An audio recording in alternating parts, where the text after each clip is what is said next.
everyone. My name is Mandy Crespo, and I'm the leader of the BDO Canada Accessibility Consulting Practice. Welcome to the BDO Accessibility Spotlight. The BDO Accessibility Spotlight is an opportunity for us to showcase some of the great work happening across Canada in the space of accessibility for persons with disabilities. Today, we have two fantastic guests with us from the Trans Mountain Pipeline, Christine Mack Granger and Tina Johnson Adams. Christine is a senior leader in HR whose career has focused on culture, employee experience, and strategic business partnerships. She is also an executive coach and an active volunteer in her community.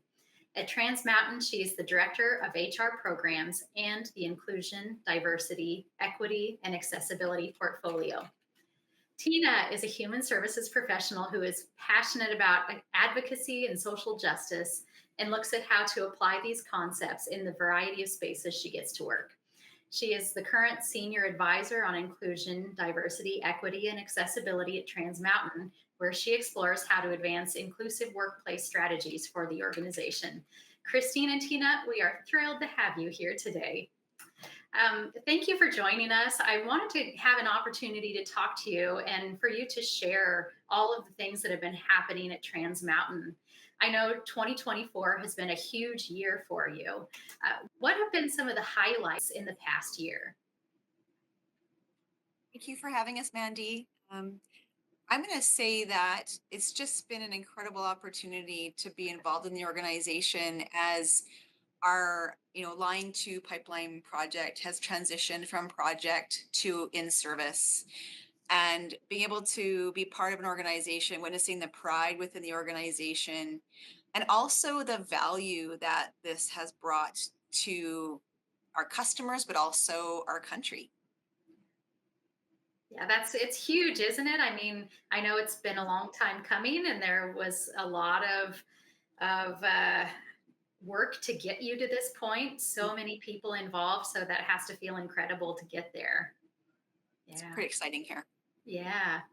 And and I wanted to ask you more about the work that you're doing in what you're calling IDEA, your inclusion, diversity, equity, and accessibility. And I know that was one of the changes that you made this year. So we've been working with you at BDO for about 2 years now on removing barriers for persons with disabilities.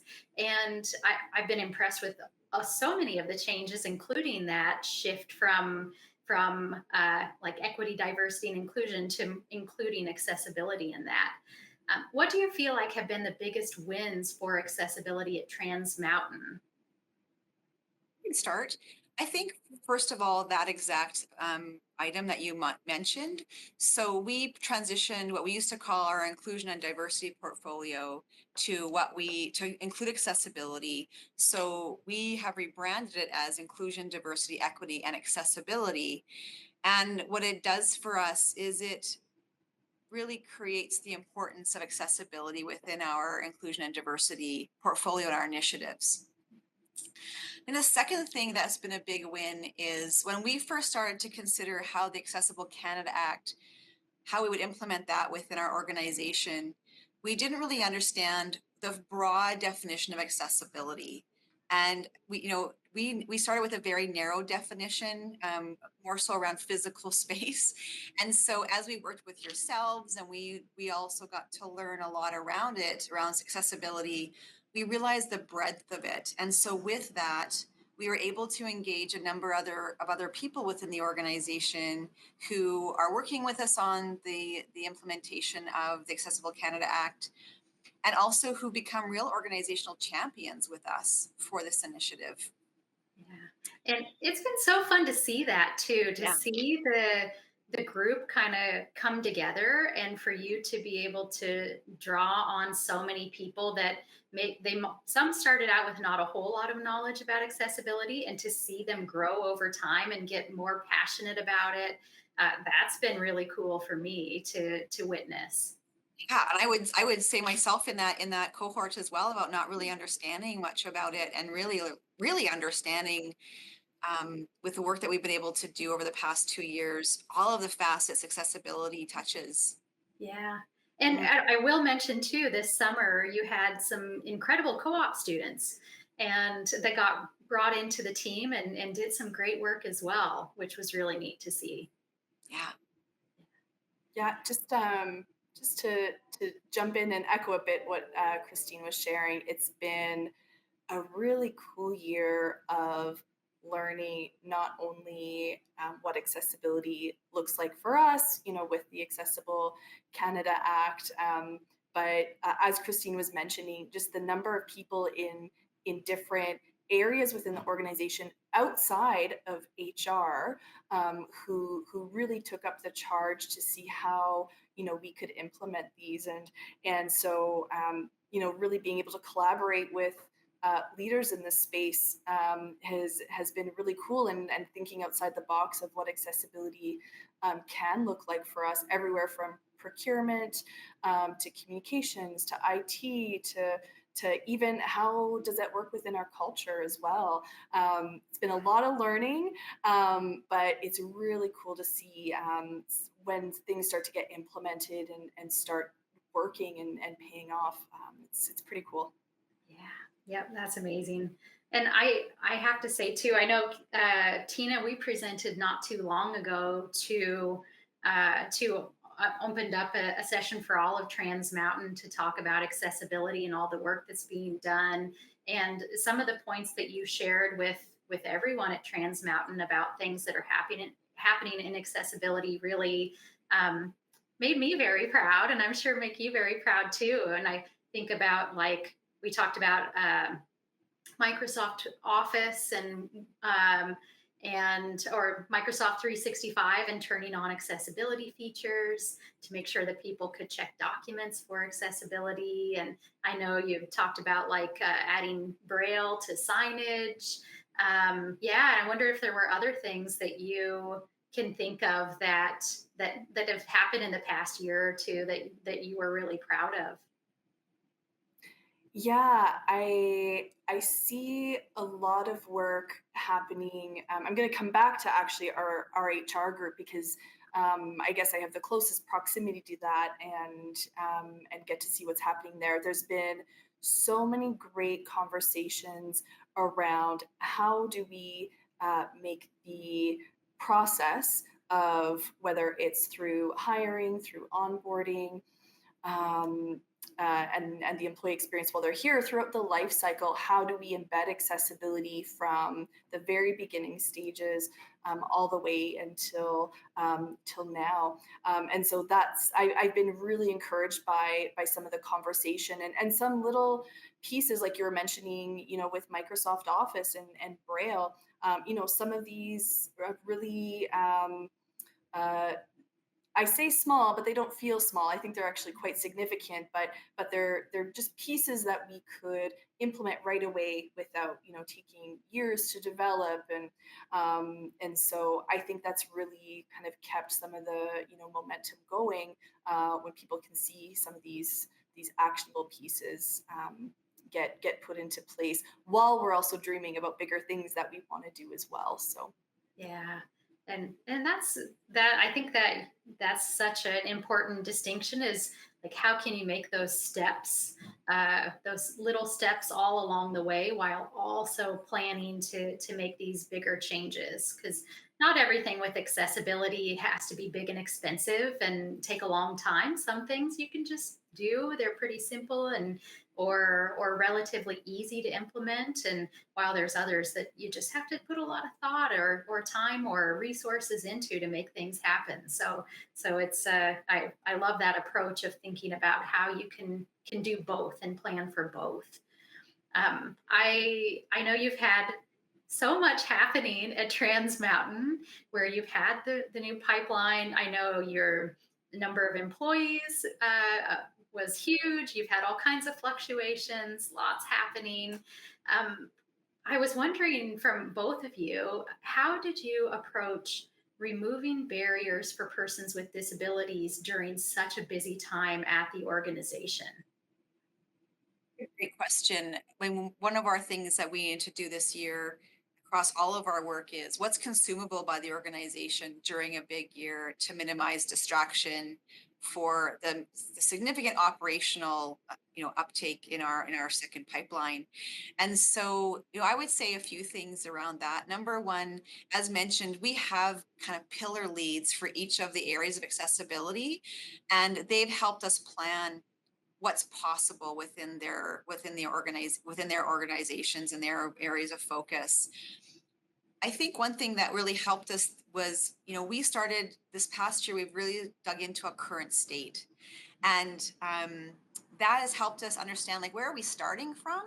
And then what are the opportunities to say what's next? And you both just talked about that. Like, what are the bite-sized pieces on the way to our bigger vision?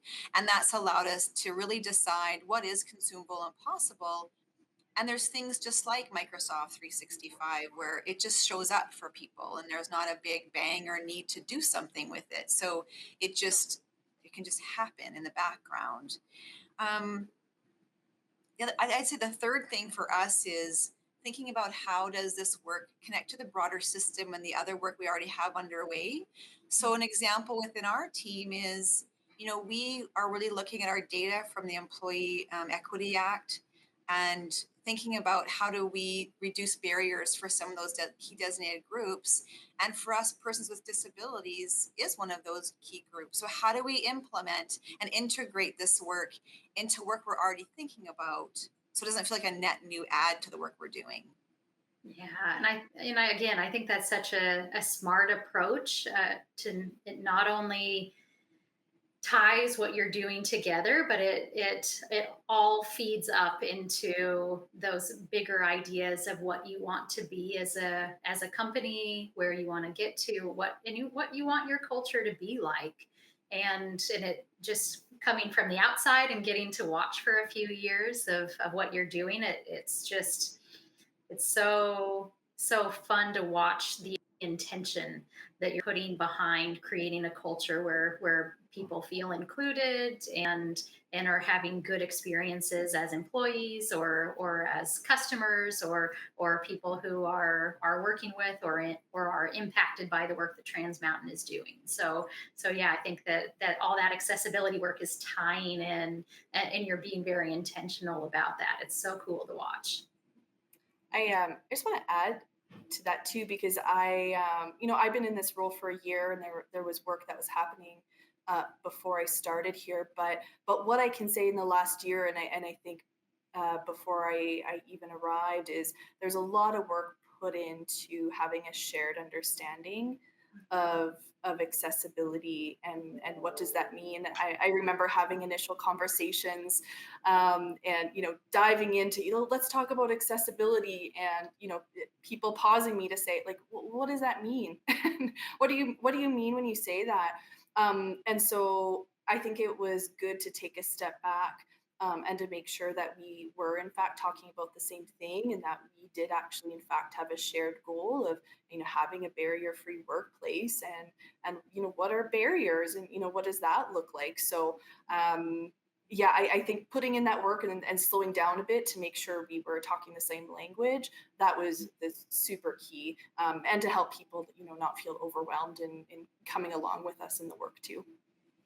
Thank you for that. And I'd say that's my next question for you is about what advice you would give to other organizations. And I think that's a really great piece of advice too for organizations, is to make sure you're all on that same page and you have a shared understanding of just the foundational pieces of accessibility or disability or accommodations or barriers or all those words, and what that means in this context of being compliant with legislation or just doing the work of becoming more accessible for people with disabilities. What other advice would you have for organizations who are just starting to think about accessibility? Yeah, I another thought I have is around, just take a step forward. I, as someone who likes to have a lot of information before I dive in, as Christine, my boss, can attest to, uh, sometimes it just means taking a step forward, and figuring out what it's going to look like. for departments and for your organization as you go. Um, and having all the information, in the beginning just might not be realistic in this space, especially as accessibility itself, as a field is really evolving as well. So I think a lot of learning can happen in this space when you start to take steps forward. I would argue it may not be perfect off the bat, but you can try, you can implement some things, get feedback, listen, come back to it, see if it's working, and if it's not working how it's supposed to, how can you adjust things? So I think maybe getting rid of the fear of just jumping in, starting somewhere doesn't have to be revolutionary. It can be small pieces to start, and to keep that momentum going. Yeah, thank you for that. Yeah, Christine, do you have anything to add? I would say a few things. Number one, to kind of build on what Tina was saying is, um, you know, learn enough to be dangerous in terms of how this does impact your organization. And because that way you'll know who to engage. And, you can really find champions around the organization. Um, it's, to help you implement. And I think there is a lot of energy to sometimes jump into to just put something in place. But we really took the time to understand.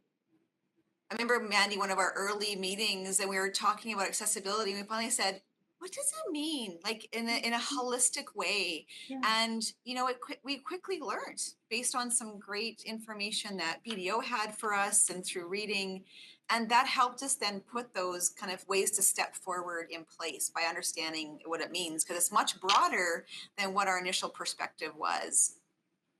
I'd say coupled with that is it doesn't have to all be owned by HR. And I would offer it probably can't be, or actually it can't be, because as we talked about, so many other people are key to making it become a reality in your organization. IT, communications, like supply chain, so many facilities, so many other people we have as part of our project team, which we feel really grateful for. And they're helping us figure it out together as an organization. So find those champions who you also can work with and who can help you implement. I say the last thing for me, what's been really powerful, is storytelling. So where are those key milestones throughout the year where you can have speakers, or even within your own organization, come in and story tell around accessibility and disability and what it means for them personally, because that makes it real and normalizes it for those folks in the organization. Yeah, those are all such great points, and yeah, I'm gonna always have that in the back of my head now of the learn enough to be dangerous. I love that. So I think that's a great line. Another great line from Christine. You always have great lines. Yeah, well, thank you both for being here today. And I know I've just appreciated working with both of you so much. And I learned so much from you, and I appreciate all the passion and the dedication and the iteration, the learning and growing and continuously evolving in this space that and and I just appreciate getting to be a part of that as a consultant working with Trans Mountain. So thank you for that. And thank you for being here with us today. We'll leave it at that, and we'll be here again another time for another video accessibility spotlight. Thank you so much. Thank you. Thanks for having us, Mandy.